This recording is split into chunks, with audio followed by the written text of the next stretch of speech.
new Rasmussen survey showing 70% of likely voters want the federal government to increase oil and gas production in the United States.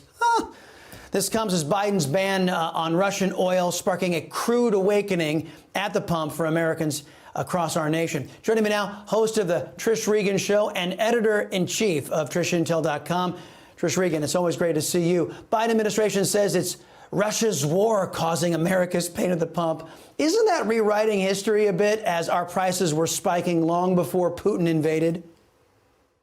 Well, what I would say, Chris, it's good to see you, is that yeah, we were dealing with mass inflation before all this, but you ain't seen nothing yet, as they say. It's about to get a whole lot worse. $4.17 is the national average per AAA at the gas pump now.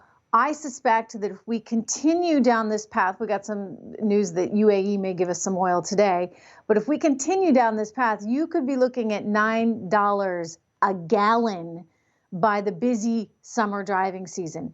And what's most tragic about this, from my perspective, is that this is just bad for the American economy. I'm not saying that we shouldn't have sanctioned Russian oil. I'm actually all for that. I think you need to use sanctions in order to get your view across, shall we say.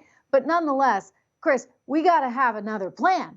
We got to have something else we can do, because we cannot, as a society, as an economy, handle $9 a gallon. I mean, we can't increase America's production. So the plan is, let's reach out to the #1 state sponsor of terrorism, pay terrorists to get oil, or reach out to Venezuela. Get Venezuela's oil, the socialist dictator down there. What's your take? Well, it's the lesser of the evils. Let's be clear on that. I mean, first of all, let me go back to, and I agree completely with what Representative Babin was saying. We need to be drilling here in the United States of America. You can go for the green energy too. I've got no problem with that. Do it all. Make sure that we are energy independent, however that may be. So I would like to see us really ratchet up those efforts. But aside from that, if you need oil tomorrow, where are you going to get it? Because, you know, as Jen Psaki said, there's 7,000 leases out there, and nobody is drilling or has the ability just yet because the infrastructure is not in place. In other words, it's going to take a few years. Keystone was 10 years in the making, and they just killed it. Would have come in handy right now.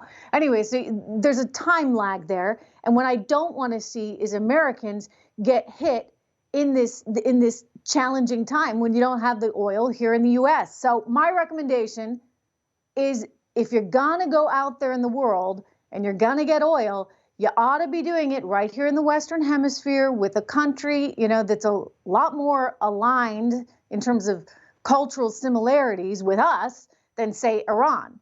And that would be Venezuela. Okay. Right here. I mean, you know, I've always been for having a relationship with Venezuela because it's here, it's in our hemisphere, and I sure don't want the Russians down there. Well, no, I get it. And if we can just get rid of their socialist dictator, I think things will be fine. We can get Venezuela back on track. And speaking of Venezuela, you were the first before the New York Times, for anybody, to report that 2 Americans were going to be released from captivity down there. What can you tell us? Well, they're home safely now. One of them, I met his family. I interviewed them a couple of years ago, his wife and his children. So I'm just so happy to see that he was a member of the Citgo 6 group. Of course, there's still 5 other employees from Citgo down there. Look, I think it's a show of goodwill. I did report this over the weekend, said that 2 Americans were to be freed.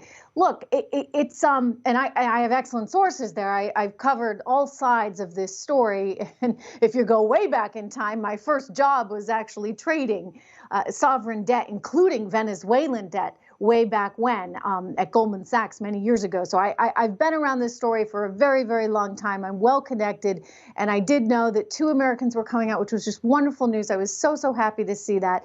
Look, I think if we really put our minds to it, we could find a way to repair things. We could find a way to ensure democracy. We could find a way to have capitalism in Latin America. And how great would that be, Chris? Because we're right here. We're here together. And, you know, again, I don't want the Iranians. I don't want the Chinese. And I don't want the Russians hanging out in our backyard 3 hours from Miami. I'm all for it. I'm all for that. And by the way, that's why we love having you on the show. Folks, connected. When you say Trish Regan, it's connected. She's got the sources. Lady, appreciate your time as always.